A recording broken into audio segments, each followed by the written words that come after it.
कइले बा कमाल हमर लाल घाघरा, कइले बा कमाल हमर लाल घाघरा। इस दुनिया में इस समय पवन सिंह इतना छाए हुए कि आप लोग एक देखिए नया रिकॉर्ड। दोस्तों, लाल घाघरा करके अक्षय कुमार का भी गाना आया था, लेकिन 2 सालों में 47 मिलियन ही व्यूज प्राप्त किया है। वहीं पर पवन सिंह का आप लोगों का रिकॉर्ड दिखाता हूं।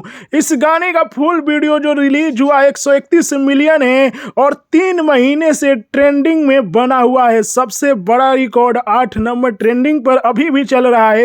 उससे भी बड़ा रिकॉर्ड दिखाते हैं कि इस गाने का लिरिक्स जो कि रिलीज किया गया और वो अभी 4 नंबर ट्रेंडिंग पर चला गया। हाल ही में दोस्तों पवन सिंह के गाने पर महेंद्र सिंह धोनी और हार्दिक पांड्या का वीडियो जो कि हुआ है वायरल। जी हाँ दोस्तों, उनका डांस का वीडियो आता है और सभी लोग डाले, लेकिन उतना नहीं वायरल हुआ जितना लाल घाघरा पर महेंद्र सिंह धोनी का किसी ने वीडियो डाल दिया।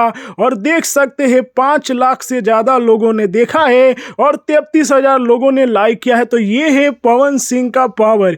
चलते चलते बताते चलो दोस्तों कि पवन सिंह अभी फिल्म की शूटिंग कर रहे हैं, लेकिन इनका गाना आने वाला है लोई के टोई, जो कि अभी से वायरल हो चुका है। जी हाँ दोस्तों, बड़े बड़े लेवल के गाने आने वाले हैं। वहीं पर लॉलीपॉप 2 जो कि साल 2023 में आएगा। तो आप लोगों को पवन सिंह के इतने बड़े बड़े रिकॉर्ड पर क्या है कहना, और महेंद्र सिंह धोनी का डांस वाला वीडियो कैसा लगा कमेंट में बताइए।